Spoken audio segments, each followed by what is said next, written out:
Dennis, you can hear me okay? Yeah, perfect. Okay, listen, good evening to everybody on the call. To our academy players in hurling and football, you're most welcome, and thank you very much for engaging with us again for session 3. To the parents there on the call, who are very important people, we appreciate you being part of this process with your youth players, and to any coaches also that have come on, you're very welcome. We want to reference the culture and values again, and just to, we know not to bore anybody, but just for the players, it's very important that they understand, and we keep drawing the attention to the culture and values. The expectation, you, the academy player, to be a leader in your club is vitally important for us, for you to understand and have a whole self-awareness around that. And that area of respect, industriousness, be a leader, the trust and the relationship building that we spoke about on session 1. So just to draw your attention to that again, and if anybody wants to take a screenshot there of those slides and our expectancy of you as part of the group, just do there, and you can reference it yourselves there in your own time. I want to also draw attention to the circle. We told you there about improving your circle on a weekly basis, drawing a circle on a blank sheet, doing your time management there within the circle, 168 hours in a week, how you time manage yourself. You get better at it if you do a lot more practice with it. About your family life, you know, dividing your circle into the thirds, your family life, your academic life, and your sporting life, which is, you know, in this context is the academy system in the GAA as a hurler and a young footballer. So again, as part of the values and culture, your social behaviours, you know, not to be preaching now, lads, and just for you to totally understand this in the context that we mean it. You know, how good are you at home? Are you a contributor in your family life? Are you a nice person to be around? Are you helpful? Again, are you good in school? Are you putting in the work? Now, we're not looking for A students here. If you are, you are, and the very best of luck to you. We're looking for you to be the best you can be, for you to be the very best you can be. And wherever level you're at, you can improve yourself. So that's important to us, that, you know, that you have a whole self-awareness again around that, and you're working hard on it. Your industriousness there as well, you know, the level above hard work, that's important to us. So within your sporting life there on your thirds, you know, are you putting in the work in the athletic development programs that we sent you? Are you working the 2 to 3 sessions a week? Are you doing your strength and conditioning program? So again, you know, your body won't lie when you're back on the fields with us. We'll know who has the work done. We'll know who the committed players are. And, you know, sometimes it's a funny thing in an academy program, the best players don't stay. It's the most committed players that we stick with. The 6 inches between the 2 ears, the commitment, you know, you wanting to be there, you really embracing this opportunity. So look at, we have a guest speaker there in Tony Óg Regan, who's going to address the whole area of sports psychology education. And we look forward to what Tony has to say to you there again. And Dennis Carr, then my colleague, will come on at the end, and he'll explain to you, you know, what's next. So the next bit is, you know, that whole area around career guidance and managing school and managing home.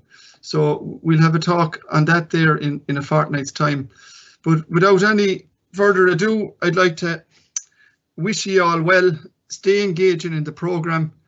Stay with us. Again, be a leader in your club. So are you sharing these programmes with some of the club members there who aren't fortunate enough to be part of the academy programme? Because now you're making your team better, you're making your club better, and you are a leader. So look at, Dennis, are we good to send Tony Óg across? Yeah, Tony, you can start sharing your presentation there now. Come on.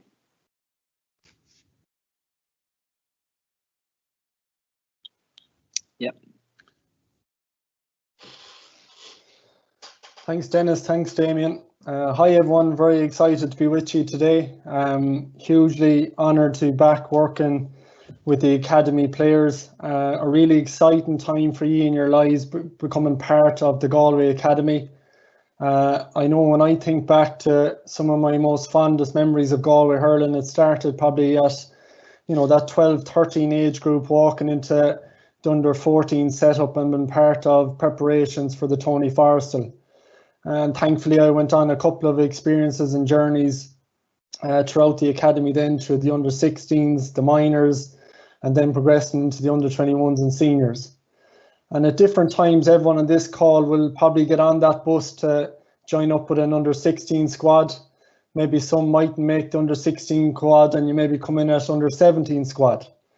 Maybe some lads will get off the bus at that point and mightn't see the bus again till maybe 19 or 20. So we're not really in control of that, like a lot of things in life, but there are a number of things that you can control over the next couple of weeks, months and years to help give you the best opportunity to fulfill your potential on and off the field. I feel the last 12 months in particular for particularly players has been a very testing time as regards the lack of matches and things, but it also gives you an insight as a younger player into what's required at inter-county level from a preparation point of view. And as you go through the ranks and start playing maybe 16s, minors and 21s with Galway and hurling or football, you'll notice that the competitive game side of it, you might be lucky enough to play, a championship fixture maybe once every 3 or 4 weeks. So for that 1 hour, you're going to have to really know what level of preparation is required and what helps you to prepare to your best to get the best out of yourself for that 1 hour. And learning the bits and pieces around the athletic development now at the moment, what helps you feel fitter, stronger, faster, more mobile. Today's workshop will hopefully help you develop some mental skills that will help you to build the skill of confidence, build the skill of character, build the skill of being composed under pressure, building the skill of focusing on the right things in your preparation and leading up to big games. So I would feel, mental skills, no more than your physical skills, are definitely things that are concrete and factual based and things we can definitely work on right now at this moment in time and throughout your career and throughout the season. So just to give you a kind of a brief outline of what we'll be covering tonight. The first piece will be around our mindset, what that concept means and how we can actually develop it, and why our mindset is important to help us make decisions, guides our behaviours, shapes our outlook on the world, and also our performance on and off the field. The second piece we'll be looking at is around character training. And, Damien outlined at the start there the expectations of being part of a Galway Academy, that we're all wearing the Galway badge now, and with that comes a sense of responsibility and a sense of privilege also that you represent the values that he mentioned. And they're a really important part of being a Galway player and a Galway Academy player and representing them to the highest level possible in your club, your community, your school and your relationships. The third aspect we'll be looking at how you can measure progress right now at this moment in time and start to map that over the next couple of weeks and months and build a pathway for yourself of development. The fourth piece we'll be looking at is around confidence training and how I build in some simple tools on a daily and weekly basis to build my confidence. And this is a skill that we're not just born confident as an athlete, we're not just born confident as a person, we can actually use some tools to develop it. And the fourth piece then will be around building kind of calmness and control in the moment, in performance and in our daily routines and what we focus on. So first piece I'm going to cover today is around the journey that we're on, and a lot of, I suppose, miscommunication around different players and athletes would describe them as, he is just so talented at birth, or he's just gifted since he was born. And I think this quote from Messi highlights the work that has to become an overnight success. I start early and I stay late. Day after day, year after year, it took me 17 years and 114 days to become an overnight success. So when Messi made his debut with the Barcelona senior team, he certainly didn't feel he was an overnight success, and he recognised the amount of hard work and commitment he put into it on a daily basis from a young age to get that point where he made his senior debut.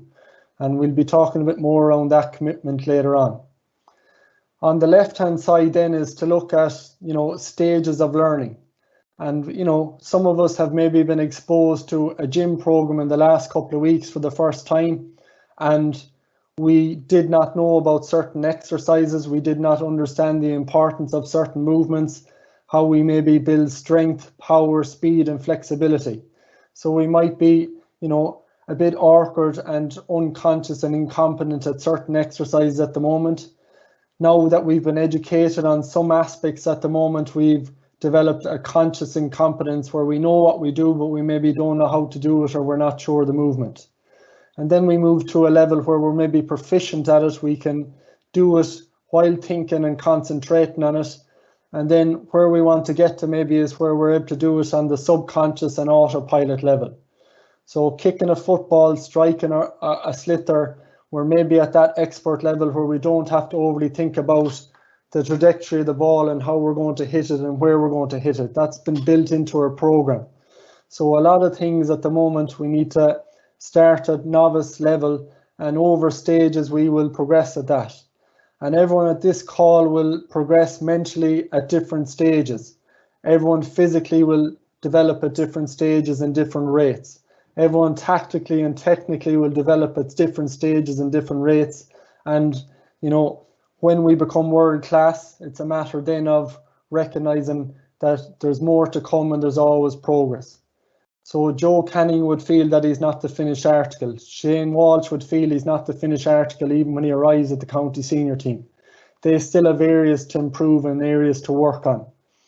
And if we take the example of the last two player of the years in hurling and football, Brian Fenton and Garrod Hegarty, neither of them had stellar underage careers. They both struggled to make academy sides. They both struggled to make minor squads. Both struggled to make under 21 squads. And, working on the progression, working on the rate of learning, and been open-minded to things and committing to hard work day in, day out, they've eventually got to the level of where they're at. But they were definitely not overnight successes, like Ronaldo and Messi were not overnight successes either. Moving on to the next piece and looking at mindset, and there's a huge amount of study around mindset out there, and I suppose, we've probably heard of these two concepts around growth and fixed mindset. And there's probably a lot of us on the call who have some elements of us that are fixed and some elements that are growth mindset. And, the very first thing that we all have got to believe starting out in this journey is that our skills are not fixed. Our talent is not fixed.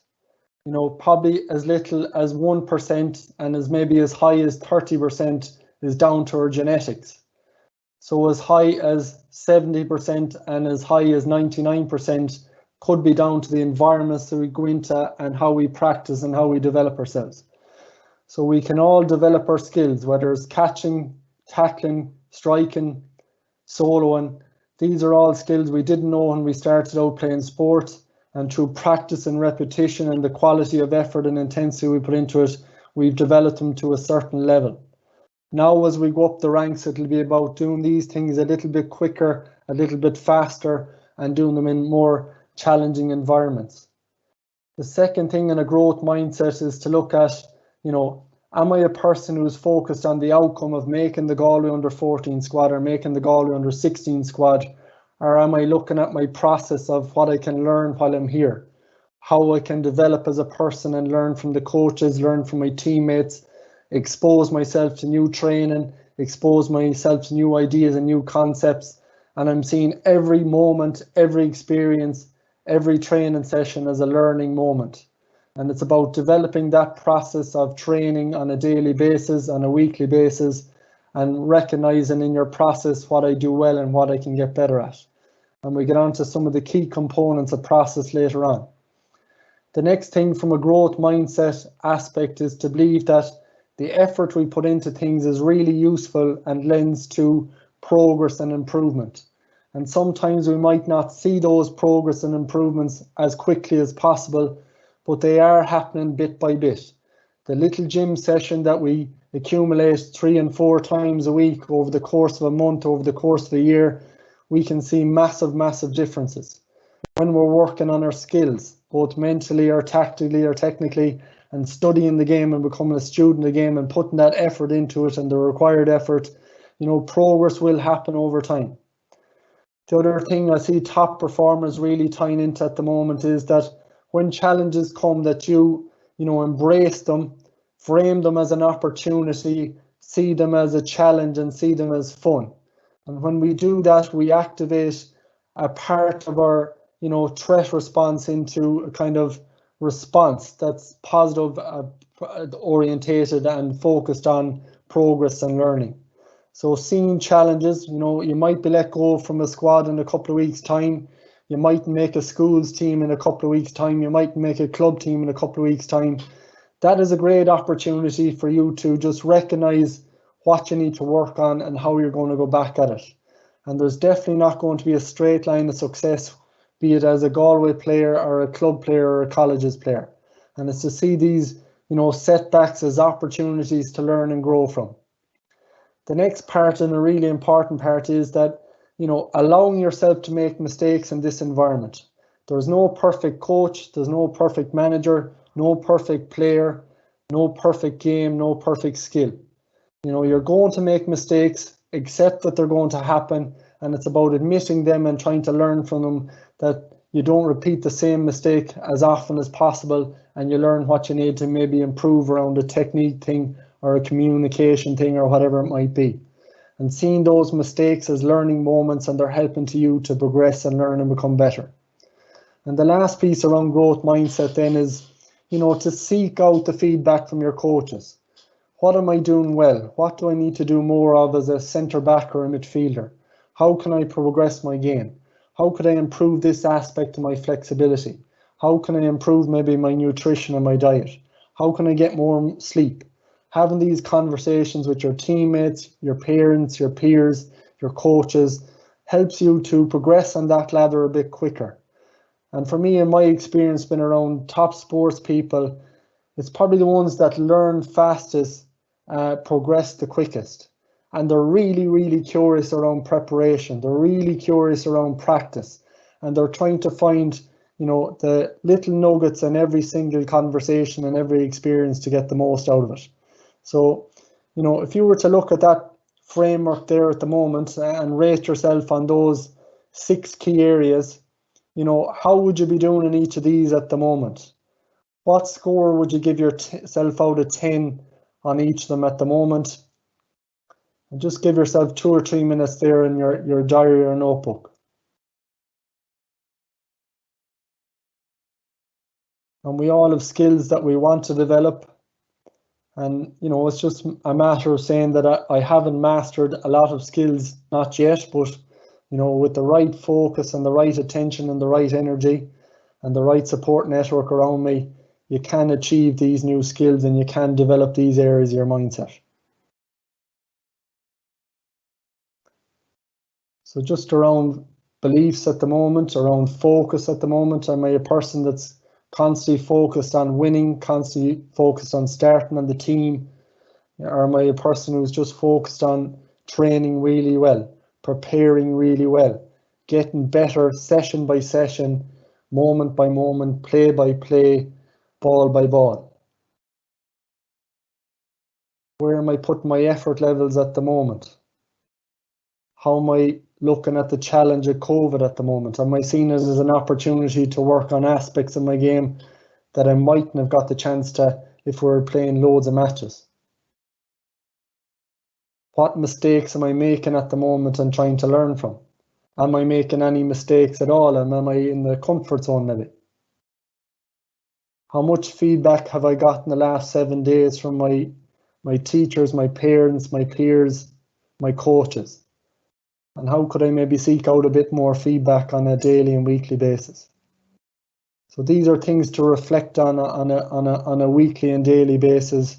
Am I trying to strengthen the skill of my mindset and develop more towards that growth mindset? Or am I fixed and maybe not growing at all? And the All Blacks have a great saying: if we're not growing anywhere, we're not going anywhere. So if we're not growing anywhere, we're not going anywhere. So they would constantly ask, what are you working on at the moment? What are you trying to develop? What skill are you trying to work on? And they're trying to grow in areas all the time and go into the difficult things to do. Next piece we look at is around sport, and Damien highlighted some of the characters of a Galway hurler, a Galway footballer. If we look at this quote from Tom Brady, and Tom, I think, has maybe 6 or 7 Super Bowls now at this stage, and his mindset around sport at the moment. I think you can just go out and try to be the best you can be. Deal with people with respect, with honesty, with integrity, have a high moral standard. I've always really tried to exemplify that as an athlete, and I'll continue to do that. If you look at, being a Galway Academy player at the moment, respect, industriousness, trust, relationship building, all of these things, if you can really focus in on those character strengths and bring a really high standard to your training around these, your team meetings, meeting your teammates, bringing them back to the club, bringing them back to your family life, it will create a lot of confidence in you. And when you walk out in the field and you just try to bring that high level of industriousness, high level of work ethic, high level of leadership, and that's the standard you measure yourself off, you have a great opportunity to perform well in a game, because you're setting things that are controllable and within your control. And they're from a deeper place than worrying about the result or the score. And, if you leave a Galway Academy after 6 months or 12 months and you've lived up to the values that have been outlined to you there, you're going to be a better person for it. You're going to have great character skills going forward if you focus in on these, attributes. So, Tom has a quote there on being the best you can be. How can you kind of target that now every single day to bring that work ethic, to bring that respect into your life, to bring that leadership into your life, and start, identifying behaviors that would replicate that in your own life? How you treat others, how you talk to others, the words you use, and how you act around others. Your level of work ethic, in the gym sessions, how you sleep, how you eat, the nutrients you consume, the hydration, all those little aspects are really important now, and it's about looking after those 1%ers. So, the academy, your sport, is a great opportunity to develop these character strengths. There's going to be setbacks along the way. How do I respond, respect when we lose a game?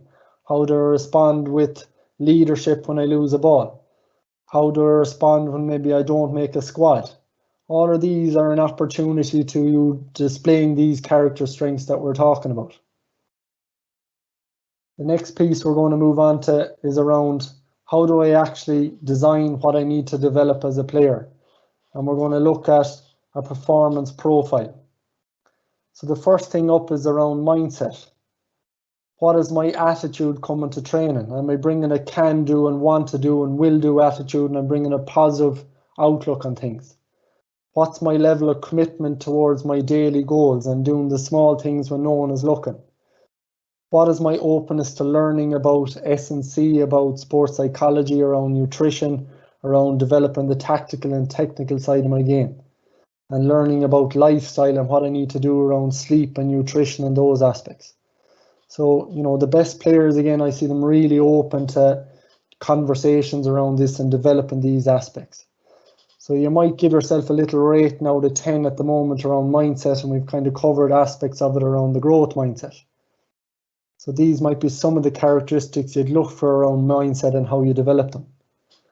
The second piece then is around the technical aspect of the game. And as a footballer or hurler, how am I building these skills on a daily and weekly basis around my passing, my touch, my tackling, my catching? And where am I at on each of these skills out of 10 at the moment? And the next thing you might build a little exercise around is around the tactical side of the game. And if I'm a midfielder or a half forward or a half back or a goalkeeper, do I know what's required in that role, on and off the ball? And how am I around decision making? When to pass, when to shoot, when to score, when to tackle, when to take space, when to close space. And just, you know, becoming a student of the game, studying the All-Ireland finals, studying the top players in your position, and just seeing what they do on and off the ball, and become a learner and a student of the game. And recognising their movement patterns, their thinking patterns, what they do on and off the ball. Where am I at a 10 at the moment on those aspects? And then if we look at the mental side of it on the field more so, you know, my ability to concentrate on the play-by-play, moment-by-moment. And when I lose concentration after a score or make a mistake, or my mind drifts, and I'm able to bring myself back into the present moment and focus on what I need to do now in the next moment. What's my communication like to myself on the field? Is it positive? Is it task orientated? What's my communication like and leadership on the field to my teammates when they do well in a play, when they make a mistake, when I need them to come into position, when I need them to get back out of my position?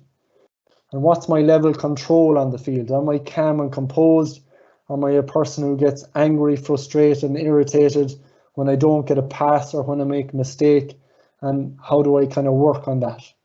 So that mental aspect, what kind of score would you rate your skills at out of 10 at the moment? And then if we look at the physical aspect, and I know you're working with Seamus on this, looking at fitness, strength, speed and mobility, if you were to take a snapshot of this at the moment out of 10, what kind of rating or score would you give yourself in these areas? And then the last piece then around the lifestyle that would support you to be a great player. And that's your recovery away from sport. What are the relationships that allow you to relax and switch off from sport, from school? What are the relationships that help you to feel confident and positive and encourage you? What's the hobbies you like to do outside of sport and school that refresh you and regenerate you? So it's about discovering these things that help you away from sport and school to de-stress and you know, detach from, you know, the challenges that we come in contact with. So just lifestyle at the moment, if you're to rate your skills in that area out of 10. So that would just give you a kind of a general overview of what are the key buckets to designing a kind of performance profile for yourself on and off the field, and some areas to develop.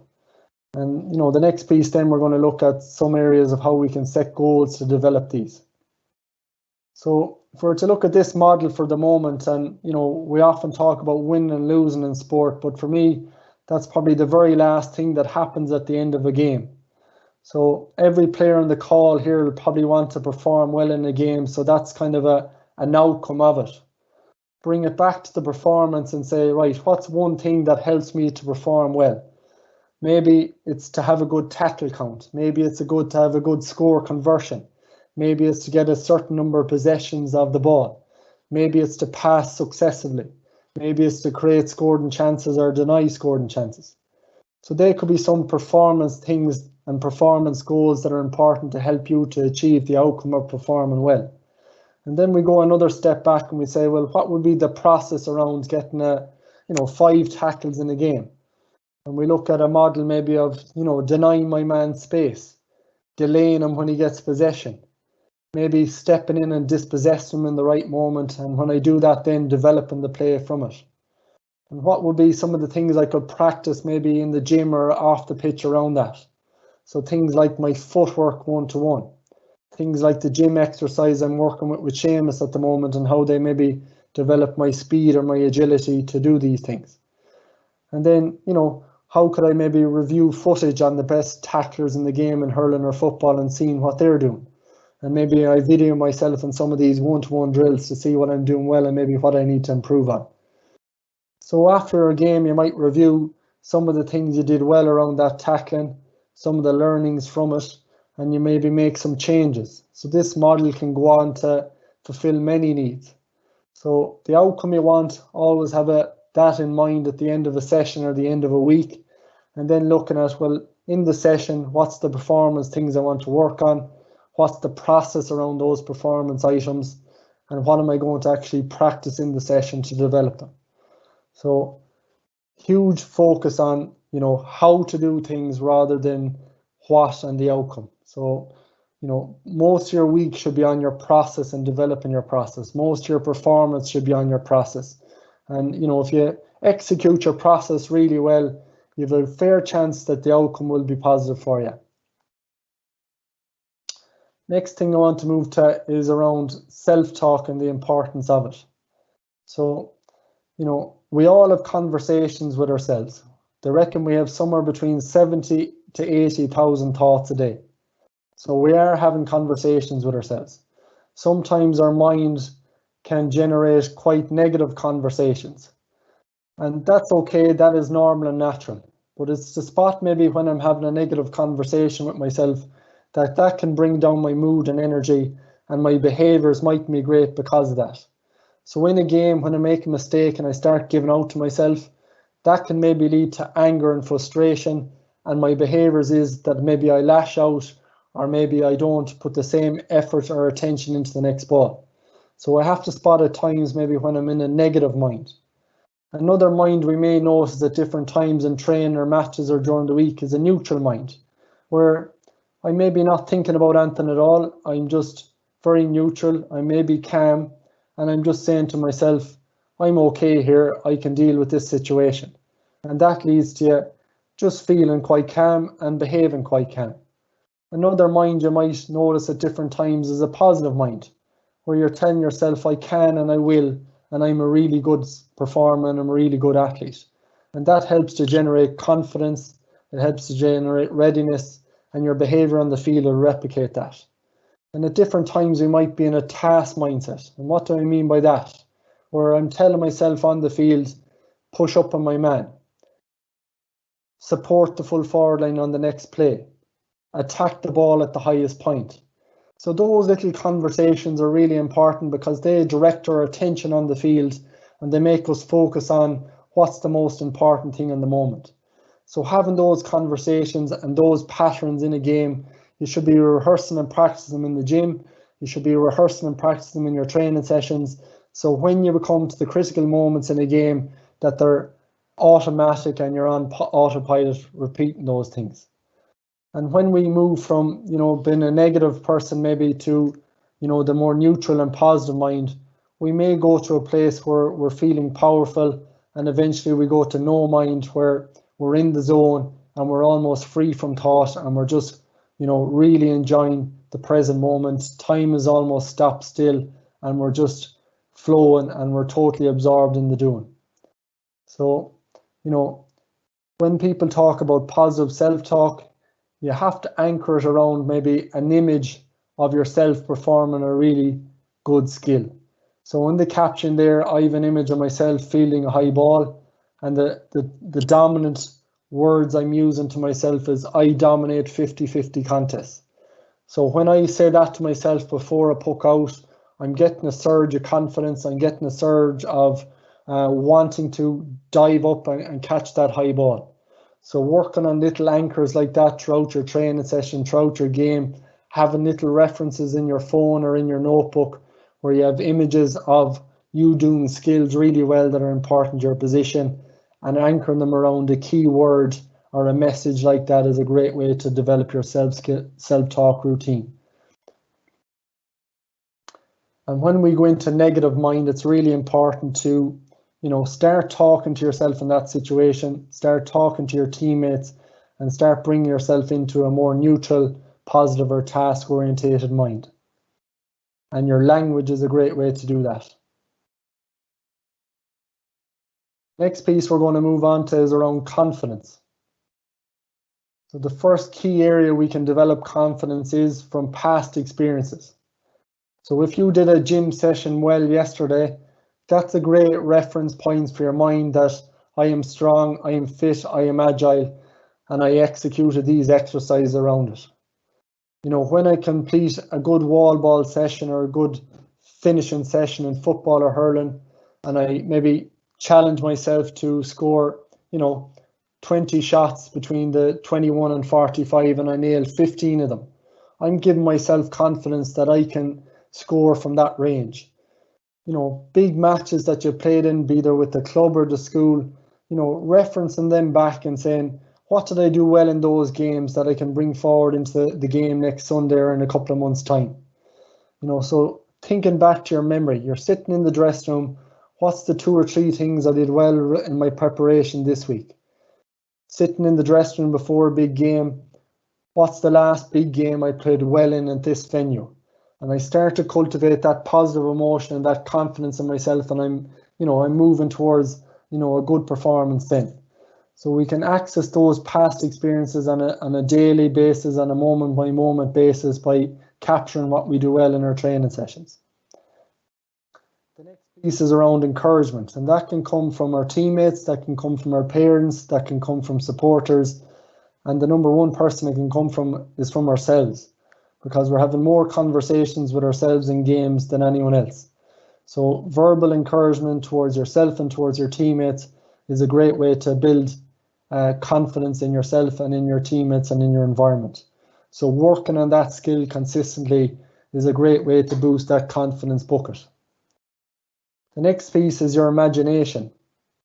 So if we think for a moment about playing a match with our club or county in Pearse Stadium or Athenry or Tuam Stadium in a couple of months' time against a Mayo or a Clare hurler or whatever it is, a Clare footballer or a Mayo footballer, we can use our imagination to start to rehearse some of the plays that will come up in that game. Seeing ourselves tackling in that stadium, see yourself dispossessing the man we'll be marking, see the dressing room, see the supporters, see yourself kicking a score or making a pass. And our imagination is a great way to cultivate and harness our confidence going into big events. And, when we can see it in our mind, it starts to create that pattern in our brain, and we develop a kind of subconscious pattern then that it almost feels real. And the great thing about our subconscious mind, it doesn't know the difference between real and imagined experiences. So me talking about it, me rehearsing those plays in my mind, my body and my mind will start to replicate that and feel it even without moving a limb. And that's been proven across many athletes I've worked with and many of the studies we would see in research. So using your imagination to build confidence is a powerful tool. Next piece is around our mood state. And part of performance includes a word called form. So being in good form going into training, being in good form going into matches is an important thing. So finding out what are the things that help you be in good form. What's the music you like to listen to going into matches? Who are the friends you like to hang around with on a Friday or Saturday before a game to relax you and have a bit of fun with? Who's the person that you like to sit beside in the dressing room or on the bus that helps you to be relaxed and calm and be in a good mood state?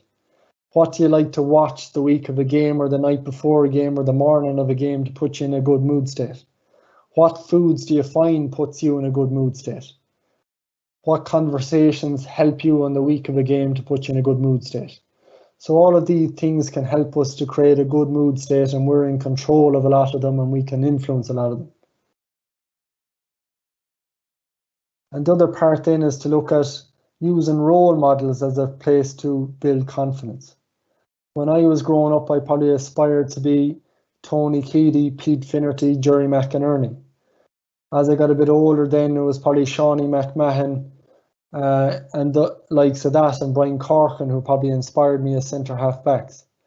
And then when I started playing against these guys, I had to create new role models. But role models are a great thing to inspire us and to learn from. So who are the athletes that you study? Who are the leaders that you study in sport or business maybe that inspire you? And it's all access on YouTube to these. We can download podcasts, we can watch videos of them, we can watch them playing, and they can provide inspiration and confidence to us that we can reach this level with good practice and good qualities. So moving to the next piece now, and that's around controlling our focus. So there's hundreds of different things that we could concentrate on going into games. And what are the areas we can control? What are the areas we can influence? And what are the areas of concern? So the important things for athletes to work on the week of a game is preparation is a huge area that I can control. What time I go to bed at, what time I eat at, what time I sleep at, what I train at and what I do around training, who I hang around with, what time I study at, what time I rest at, what time I relax at, what time I train at. All of these things we can start to develop and put a level of control and influence around them. The things I can maybe influence around my performance coming up are sleep, my nutrition, my hydration, and my skills of the game and my energy management. So why am I not fully in control of my sleep? Well, I don't know when my body is going to get tired, and I don't know when my body is going to wake up. Thankfully, I woke up this morning and thankfully I went to sleep last night. So I'm not 100% in control of that. There's other people living in the house with me, so I can't fully control that. So it's something I can influence, but something I'm not in control of. And then the areas of concern going into a game. You know, am I looking at the weather and worrying about that too much? Am I maybe concerned about where the game will be played and telling myself a story that I don't play well in this venue or that venue? Am I spending a lot of my time thinking about the opposition and maybe taking up a lot of energy that way? Am I worried about the opinions of others and concerning myself a lot by that? Am I talking about winning and losing and what will happen if we win and what will happen if we lose? And, you know, it's dominating a lot of my thinking time and my energy. So top sports people, for me, put a lot of their focus and energy into the areas of control and influence, and they plan their days and they plan their hours around that. And yes, they have some plans for when the weather is wet, this is the gear I'll bring. If this is the venue, you know, I'll rehearse it mentally how I'm going to perform there. I look at see, can I get into that venue to train? They'll look at the opposition maybe for 15 or 20 minutes during that week. What's the strengths and weaknesses of the opposition, and how can I maybe negate their strengths and maybe exploit their weaknesses? You know, there's 8 billion people in the world at the moment. You know, could I satisfy everyone's opinion whether I'm a good, bad or indifferent sports person? You know, it's probably a wasted effort. So, you know, the opinions that matter, people in your dressing room, your coaches, your managers, your parents, and your supportive network around you, they're probably the most important opinions that we need to close in on and dial in on the week of a game in particular, because that can distract your focus going into it.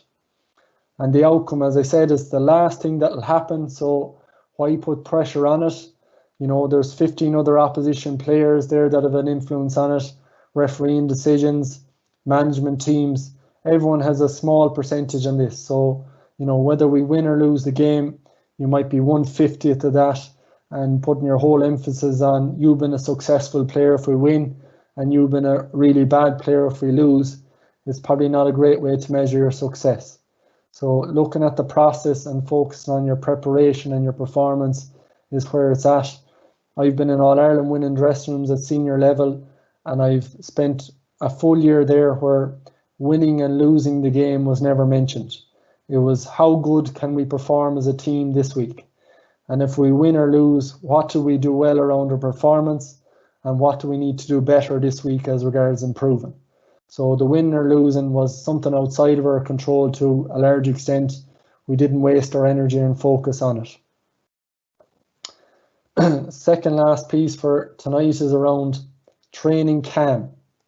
So when we look at this graph here, we see LeBron James, and there's a timeout in the game, and he's actually regulating his own mindset and his own energy level.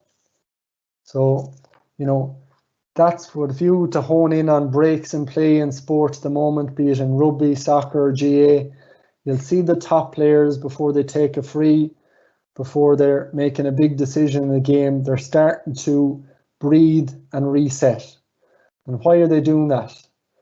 We all have, I suppose, a stress response in our brain that tells us different signals at different times that there is a physical threat there or a mental or emotional threat. And that can cause us to produce more adrenaline than we need in the moment, where we maybe try too hard in games and we force things and make mistakes, or else we can become passive in games where we just do nothing, or we can start to freeze in games and try to escape from situations. So what athletes do to regulate that fight or flight response is to take deep breaths in, to calm the mind, but also to lower the heart rate and lower the blood pressure and make sure that they're clear in their thinking and they're calm in their body and their movements. So taking little breaks in play where we take 4 or 5 conscious breaths helps us to lower the heart rate, lower the blood pressure, come into the present moment and help us to make fast and effective decisions right here, right now in the moment. So training calm is something we can bring in on a daily basis before we go to our next class, before we start a training session, when we're after a hard physical run, when we're after lifting our body weight and we need to reset. We should be practicing these things 4 or 5 times in a session, 4 or 5 times after a hard running drill, and getting used to that pattern of regulating our own temperature and regulating our own body clock. And that will help us to see different perspectives on the field and notice different things and be more aware. So that's a really important tool, you know, in school and in sport to regulate your own calm system and go into relaxation mode at the right times. So there's a part of my presentation today. I'd love to field questions from anyone that would like to throw anything at me from what I've presented there, Dennis, or anything else that's come up. Cheers, Tony. That was excellent. Just a couple of questions there. Just on when players make a mistake, you know, whether they kick a wide, if they drive the schlitter away, you know, to the spare man, you know, if my marker is after getting a score on me, how do I recover from my mistakes, you know, to improve my body language? And have you any little tips like that, please? Yeah, so I think the first thing that we all have to accept playing sport is that there's no perfect athlete and there's no perfect game. So you watch back any All-Ireland final or hurling and football, there's mistakes in every moment of the plays and every moment of the occasion. So we have to give ourselves the permission to make a mistake in the game. The best players accept that they're going to make mistakes and they actually train their response. So what do I want to do after I make a mistake? It's probably chase down the man and put pressure on him and try and dispossess him. It's if I miss a free, what's the next moment I need to control and influence? Get in position for the next puck out or kick out and make sure I can influence the next play in the right moment. So we play the game moment by moment. We need to kind of let go of this 60-minute game or this 70-minute game as a player and work on play-by-play consistency. So in each moment, you know, when I make a mistake, it's to regulate myself through my breath, adjust my body language, get my head up, my shoulders back, my chest out. What I'm doing there is acting confidently. And then when I start to act confidently, I start to feel confident. And then the next thing I need to say to myself, what can I do now? So I can affect the next puck out. I can affect the next sideline. I can affect the next play by my body language and where I move myself on the field, and I make it difficult for the opposition. I make it difficult for my opponent. So after a mistake, you know, accept it's happened, breathe to reset your body language, and then give yourself a good question or a little refocus word or cue. Next play, next ball, what can I do now? And that will help us to move from, you know, being stuck in the past-based thought or worrying about what effect it might have on the scoreboard and just coming back to winning the next play. And as Paul O'Connell will say, win the next play in front of your face. Great, Tony. Very good answer. And just, I suppose, an awful lot of players, you know, they come up to you before a game or a few days beforehand, they're saying they're nervous, you know, and with that it could lead to, they may have no appetite, you know, they're thinking about the game, their confidence levels might decrease as leading up to the game. Would you have any advice on them on dealing with being really nervous before a game or that, please? Yeah, and I think it's absolutely natural and normal for every person going into a performance situation to feel nerves. The most important thing is that we recognize that and we don't try to suppress it or say it's not there or bury it. So I am nervous is absolutely fine. It's an emotion, and like an emotion that I'm tired, that can pass too. So accepting that I am nervous, and then we start to say, okay, when have I felt nervous before and what does it feel like? So maybe my body temperature starts to rise, my breath maybe starts to change, maybe I feel a bit hotter. Okay, how is that any different to feeling excited about something? So when I frame nerves as being excited, I start to change how I'm feeling. Now when I'm feeling excited about something, I can't wait to do it. So, you know, Dan Carter would say openly that nerves are natural. Nerves are me getting ready to perform. And when I say that to myself, that I'm getting into my performance state here, my brain is starting to produce adrenaline, which helps me to react quicker, feel less pain, make quicker decisions. You know, I'm already on the right path, Dennis, and I'm starting to use those nerves in a positive way. And seeing this game as an opportunity, as fun, and as a challenge are great words that we need to practice when we feel those nerves or that excitement coming on.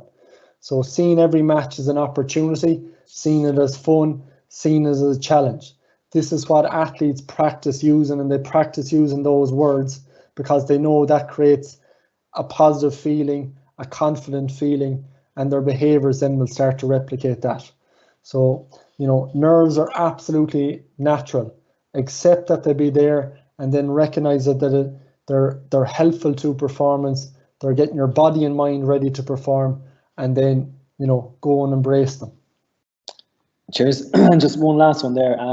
What helps to focus the week of a game? So some games take greater significance than others. You know, if you're playing a derby match or you're playing a big championship game, you know, you might be thinking about it all week. You know, is anything, any tips you have there as well? Yeah, I think we've got to bring it back to, there's no point playing the game on Monday if you're playing an All-Ireland final on Sunday. So your energy is really important of where you're putting it. And part of where we put our energy is what we focus on. So, you know, lads here will have school, lads will have family life, lads will have training sessions to do. It's about getting a little diary every day and planning out what I'm doing each hour. And when I start to plan out each hour, you know, it focuses on my attention on what I need to do right now to help me to prepare as best as I can for that big game coming the weekend. And when Monday is complete, then I look back and say, what did I do well around my preparation? What did I do well in school? What did I do well around my relationships? What did I do well in my skills or gym session? And then I plan Tuesday, and that helps me to just come back to the present moment and what I need to do now. The second thing is that, you know, if I'm feeling apprehensive or concerned around the game the weekend, well, then share that with your parents, share that with your players, share that with your coaches. They're probably feeling the exact same thing. It's very normal to feel excited, maybe or concerned coming up. And then what's the thing that you're concerning you? Am I fit enough to maybe mark the fella I'm marking? Well, then look at the evidence, Dennis, that's there. How many training sessions have I done in the last couple of months to say, you know, I'm strong enough for this occasion? And you look back at your training history and say, I've done 3 gym sessions a week for the last couple of months. How many times have I practiced the key skills of the game, whether it's passing or catching or tackling? I've done 3 field sessions a week. Who's the best players I've marked in my position, in my club or in my school or in my county, and how have I done against them?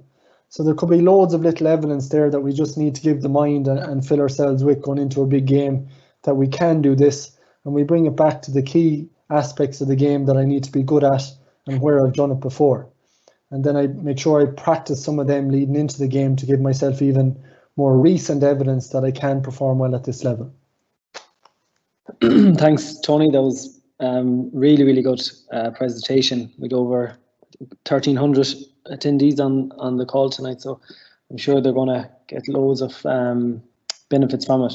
So as we would have worked together for maybe 3 years with the Galway senior footballers, you know, so I could see firsthand the improvements I made to an awful lot of lads on our team working with you.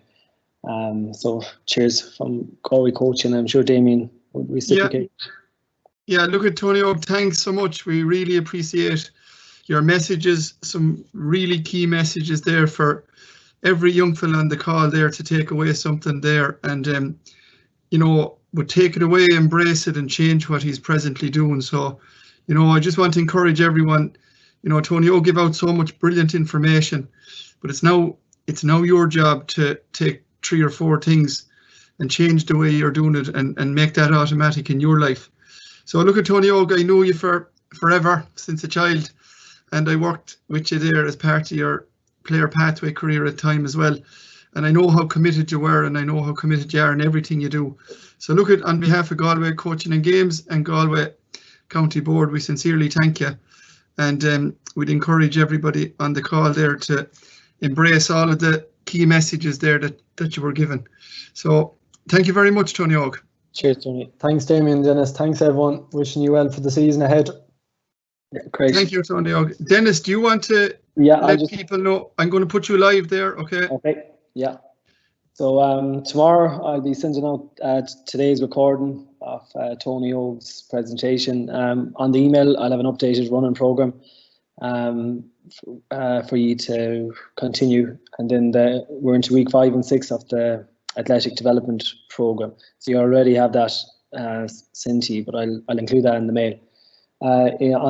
In 2 weeks' time, on the 14th, we'll be having another talk. It's from Martin O'Donoghue. He's a guidance counsellor, and the topic of his presentation would be balancing school and sports. So it's a really, really relevant one for all the players that are on, and I'd encourage all the parents as well. I know there's a lot of parents logging in to get on the call. Martin has loads of experience. He's been involved in our academies for the last 13, 14 years. He was involved with the Galway under-20 footballers management team last year as well. So he knows exactly the needs of players and how to balance your school and sport. So until then, thanks everybody for coming in, and just make sure that you keep practicing your skills of the game, whether it's hurling or football that you're doing. Make sure you get out. You're off for 2 weeks now, so get out in the back garden or up against the gable into the house and practice. Keep practicing your skills of the game. And Dennis, we're updating the athletic development or running programs there, and you're sending them out to everybody over the next few days. Is that it? Yeah. They'll have it next tomorrow morning, I'd say. Yeah. Okay. Yeah. And look at again, sincere thanks to everybody for coming on. We'll be back in contact with you again to come in to us on April the 14th is the target date. So to parents, to players and to coaches, sincere thanks to Tony Óg again, and take care, and we'll talk to you soon.